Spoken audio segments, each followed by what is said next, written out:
Hambatan terbesar yang kita alami jika kita ingin mencapai tujuan atau sesuatu adalah rasa malas. Bagaimana cara menghilangkan rasa malas itu? Ada banyak tips-tips ya yang bertebaran di YouTube atau di media sosial yang cara-cara efektif untuk menghindari atau mencegah rasa malas itu.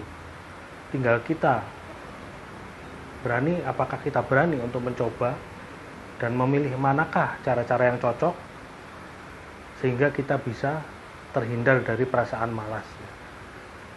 Yang pertama, caranya adalah dengan men-trigger diri kita sendiri. Jadi kita memotivasi diri kita dari dalam.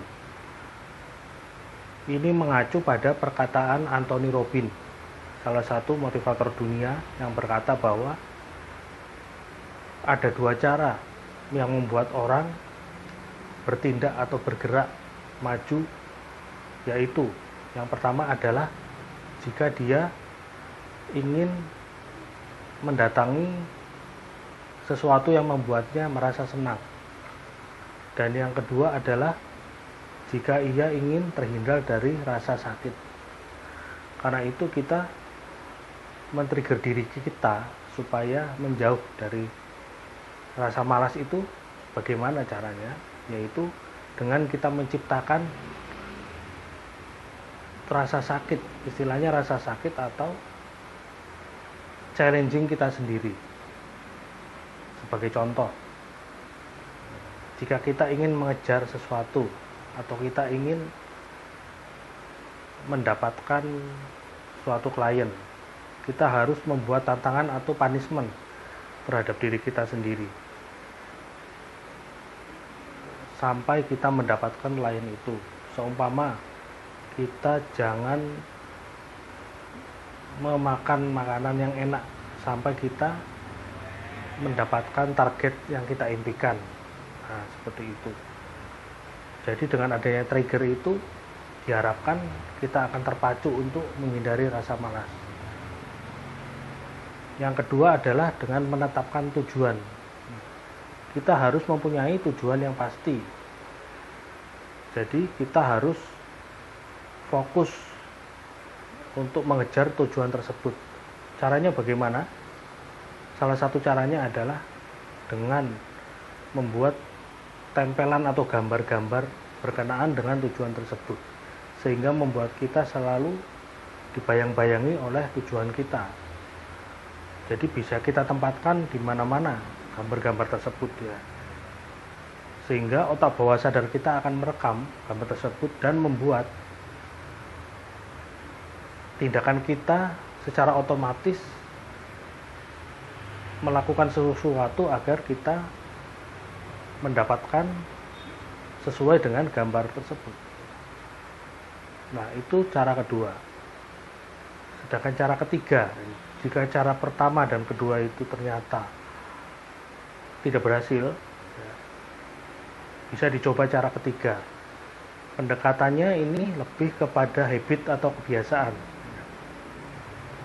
Ini sering diterapkan oleh negara-negara maju, Jepang, Korea, China, sehingga kegiatan atau aksen mereka itu berubah menjadi habit atau kegiatan sehari-hari yang harus dilaksanakan. Jadi rasa malas itu dengan sendirinya akan hilang. Dan kita memberikan space atau kegiatan ini tiap hari kita buat selama 1 menit supaya tidak ada perasaan tersiksa. Dan ini juga dikenal, ada istilah dengan nama Kaizen. Jadi kita membuat kebiasaan ini dari 1 menit setiap hari secara terus-menerus. Dan lama-kelamaan 1 menit, 2 menit itu akan bertambah alokasi waktunya. Dan pengaruh baiknya adalah kita menjadi semakin paham dan semakin expert dalam menjalankan kegiatan tersebut. Karena bertambahnya waktu yang sering kita lakukan, sehingga kita menjalankan kegiatan itu menjadi lebih terbiasa. Jadi rekan-rekan harus tiap hari mengalokasikan dari jam 9 seumpama. Dimulai jam 9 itu tiap hari saya harus melakukan kegiatan ini. Dan hari berikutnya juga terus melakukan kegiatan sama. Terus berlangsung secara terus-menerus sampai itu menjadi kebiasaan. Jika 1 menit sudah berasa kurang, rekan-rekan bisa menambah. Jadi bisa menambah 2 menit atau 3 menit. Dan itu terus berlangsung kebiasaan.